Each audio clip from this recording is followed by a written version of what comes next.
This is Forbidden Speech, the raw truth, with your host, Christina Rivera. In this savvy broadcasting series, we delve into hot topics affecting us all. With cancel culture and big tech censoring any opposing ideas and thoughts outside of mainstream ideology, it has become more important than ever that we tell the raw truth about everything from U.S. world politics, COVID, Christianity, and everything in between.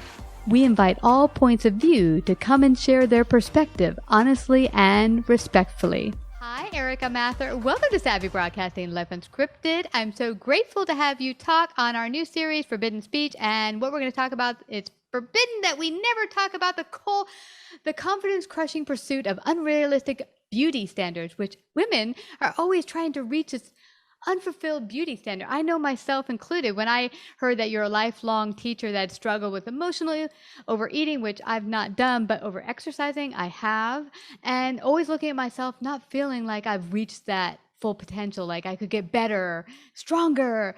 And, I think a lot of it might have to do with what we might see around us in social media or TV or magazines. How did you come to creating your book, and what led you to bringing this message out here?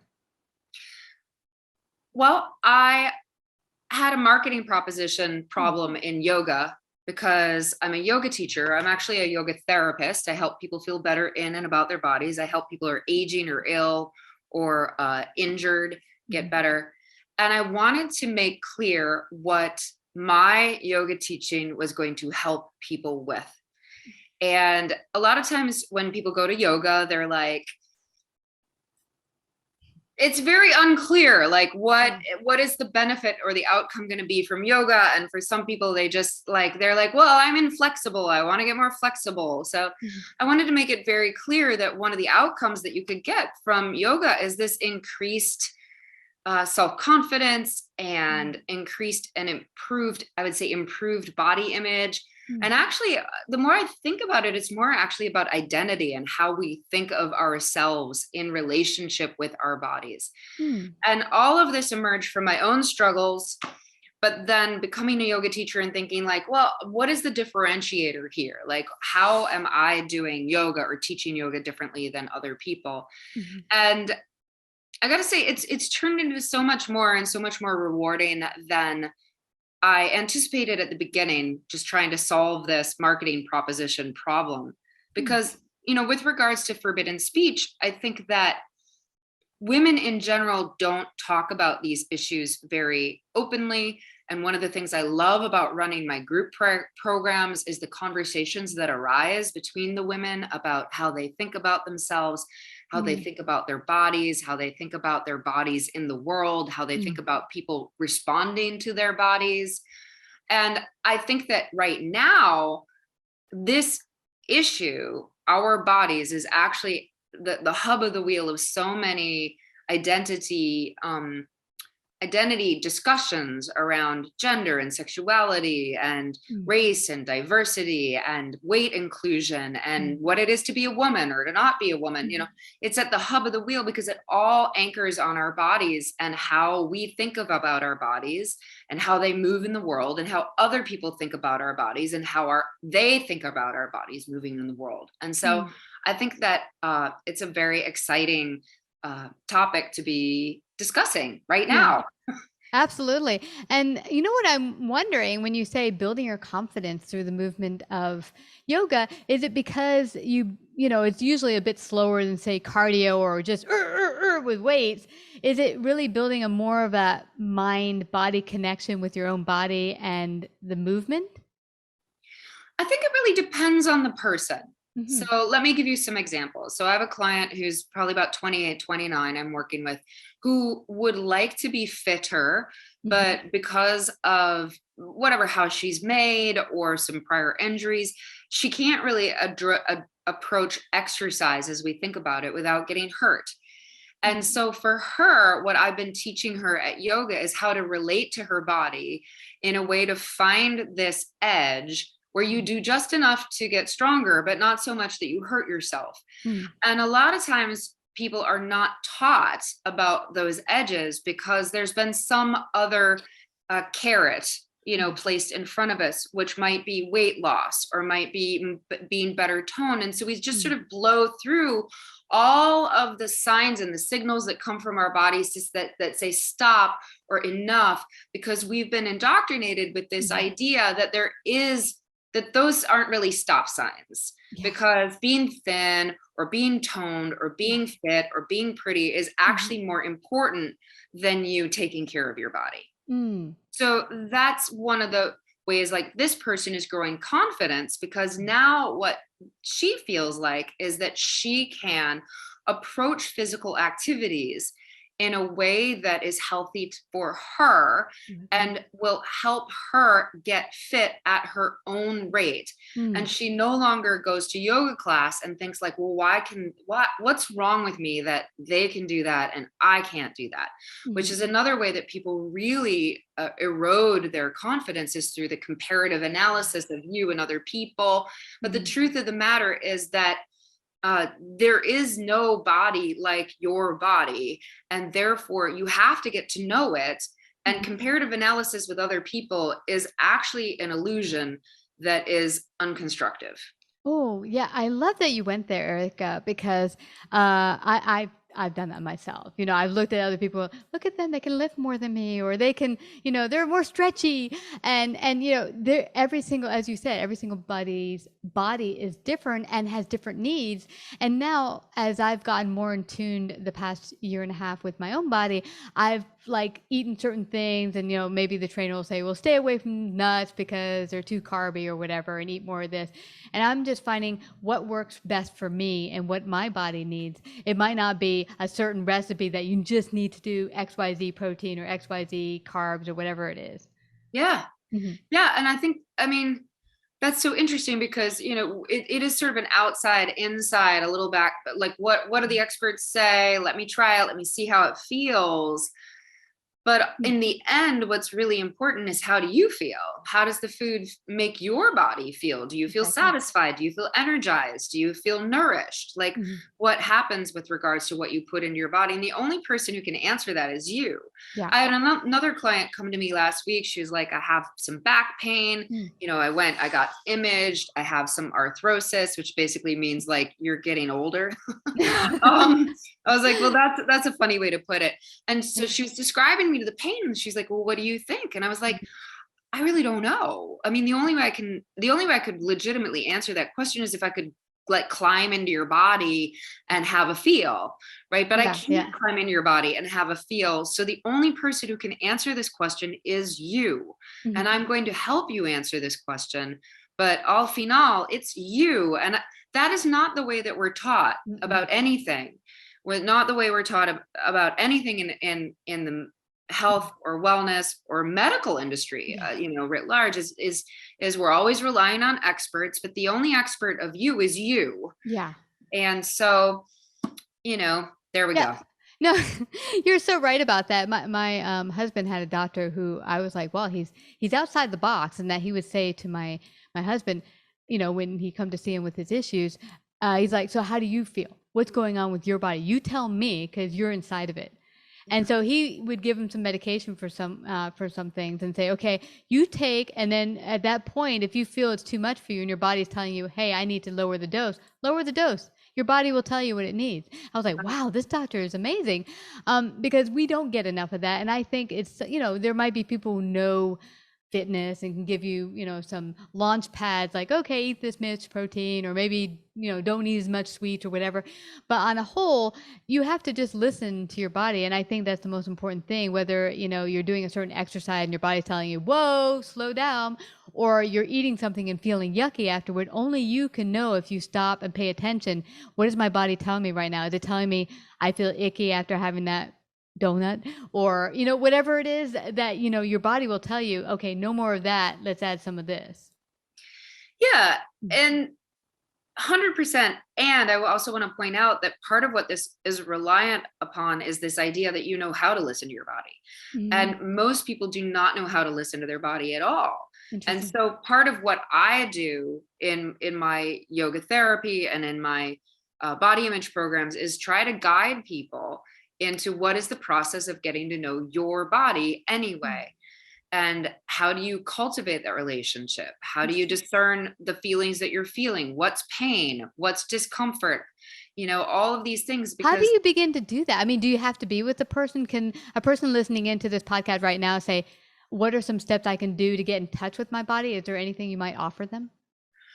well, I think sitting down with yourself and not doing a thing for a minute Mm. is a really important way to get in touch with your body, but doing nothing actually is weirdly a great way to get in touch with your body, because when you stop, sometimes the sensations will show up. Sensations meaning physical sensations, sensations meaning emotional sensations. Mhm. But I want to give tips, but it actually is a very long process. That's a guided process, Yeah, it's not just everything, and it's not one size fits all. So you can't just say, here's tips for everyone, because everyone would be different as far as what they Everyone's need. different, but everybody's also entering the course of education at different points, right? Depending on how healthy they are, how fit they are, what sort of movement background they have or they don't have, what are their thoughts and their opinions about movements,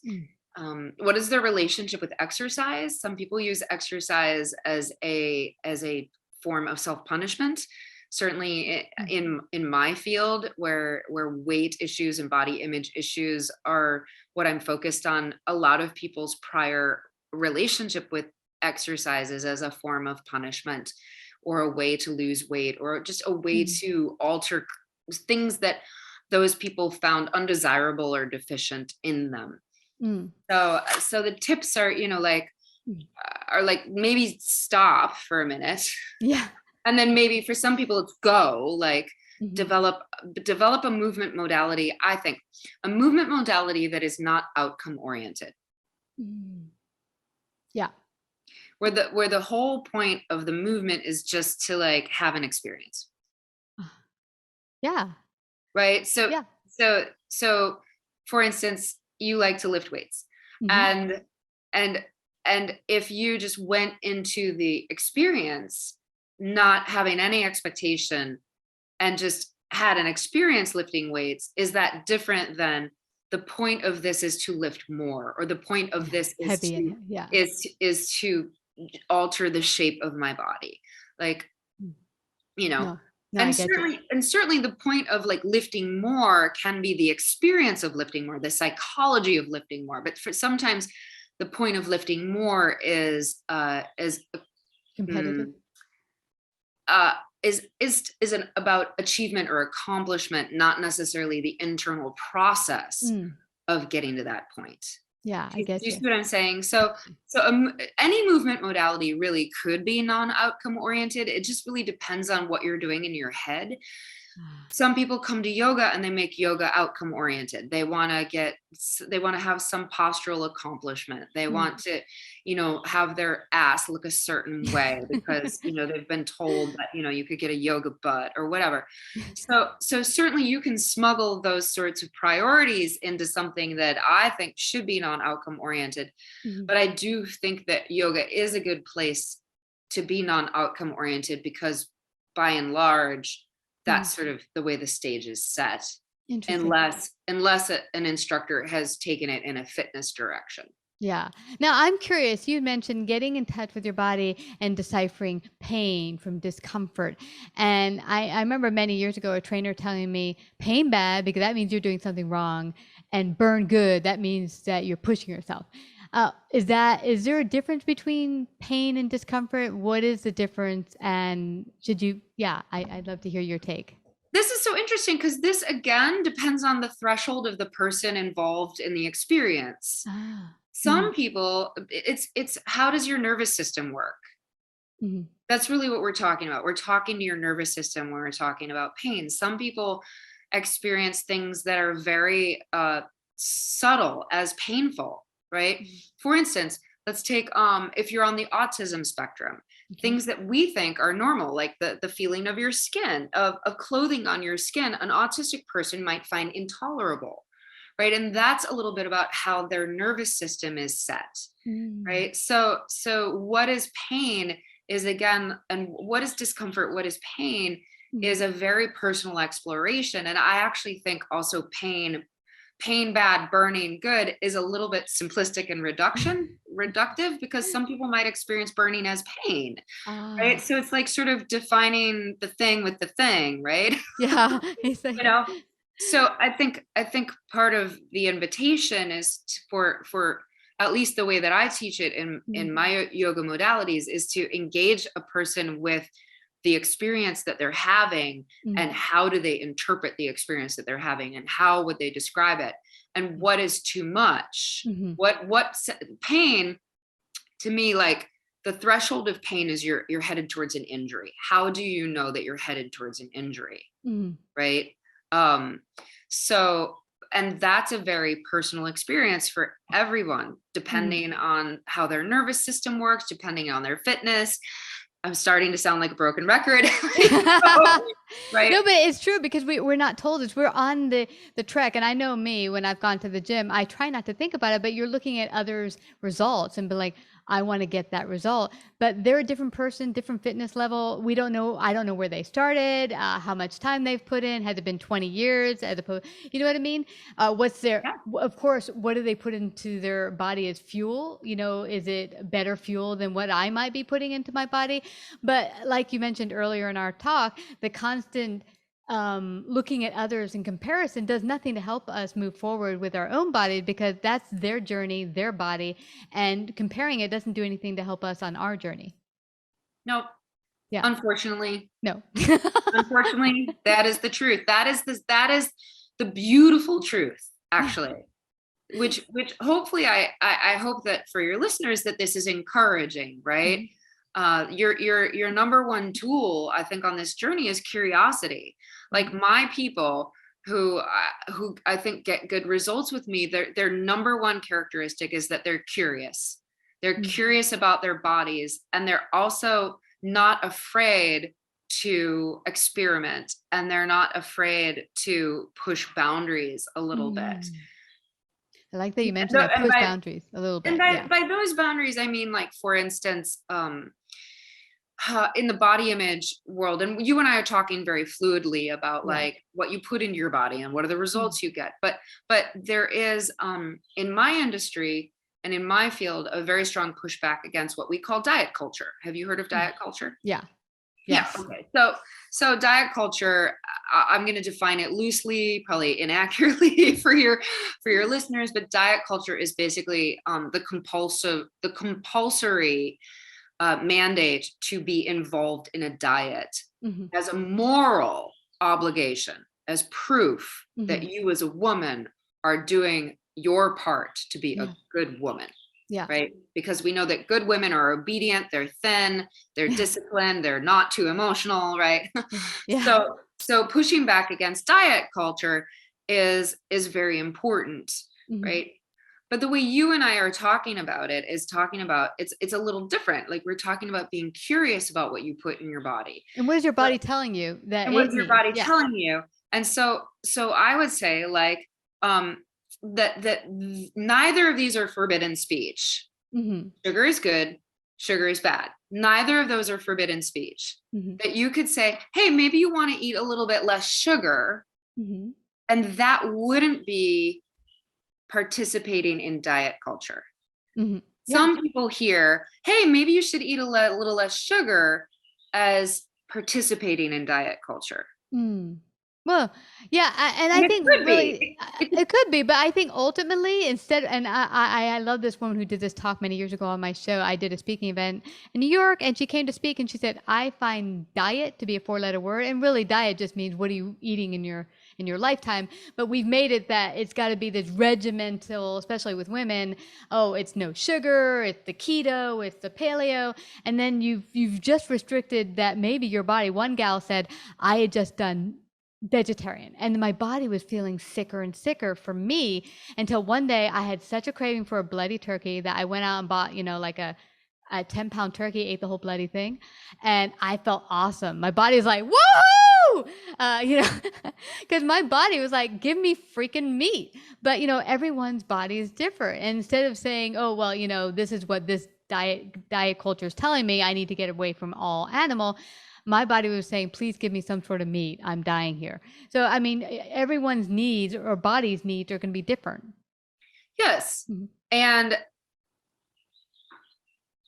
moreover, it's not a fixed target. Like what you need last week is different than when you need this week. And as your mindset shifts, like for some people who are in eating disorder recovery, the idea that something is maybe you should eat less of that is very triggering to them. Right. Mm-hmm. Right. But for someone who's a little farther along in their eating disorder recovery, maybe the idea that you should eat a little less of something, you can reorient that notion as to your benefit, not to your detriment. And so anyway, that's what I mean about my people are curious. They're interested in experimentation.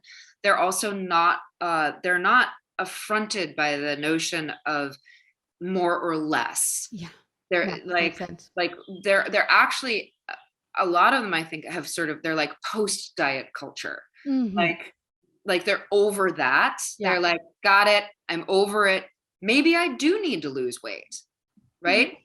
Mm-hmm. And they don't think that maybe that notion, and when they feel inside that maybe that notion isn't participating in diet culture. Mm-hmm. Right. Yeah. Whereas for some people, just the fact that I said that is like, now there's a circle around my face with a mark through it, Yeah, seriously. Yeah, seriously. No, I get you. So I love the ultimate message I'm getting here for all listeners is really to get curious with your own body. Yes. The heck with what anyone else is saying out there, or experts, do this, do that. Really, what is your body saying it needs from you? Yeah. And to build a relationship around that constant inquiry. And it can go beyond this. It can be like, do I need to sleep? Yeah. That's totally lost in our culture. The idea of but it's also like, what brings me joy? Mm-hmm. Because our bodies are animals, mm-hmm. and they thrive on joy, So it can be like, I talk to my people about, like, what sort of fabric are you wearing? Like, does your body experience the fabric that you're wearing as pleasurable? Or have you decided that you're going to wear that fabric because it makes you look slimmer? Right. Like let's really pull this apart. And these are the sorts of like really deep conversations that we get into, and I think ultimately it is about unraveling diet culture, because even the idea that you should wear that cut or wear that color or not wear that fabric because it's flattering. What the hell does flattering mean? And what if something that's flattering on you feels yucky when it touches your skin? And so I like these sorts of conversations because they pull apart all the ways that women and men, but I talk mostly to women, but women have been indoctrinated with very deeply that we are here to be pleasing. Mm-hmm. Yeah. And at our own expense. And so at our own expense. Yeah. Yeah. And yes. I love that we have really gone, not very deeply, because we could go on for hours, but I want them to find out more about you and how they can work with you and get a copy of all your books. How can they do that? Well, here's my book. It's called, as aforementioned, Your Body, Your Best Friend, which I think is what we've been talking about. Yeah. Exactly. So you'll find a lot of what we've been talking about in this. If you're interested in more, you can go to my website, which is my first and last name, ericamather.com. Hop on my mailing list. You can also find me. I'm most active on Instagram, but I do have a tiny presence really on Facebook. I'm there, but mostly active on Instagram.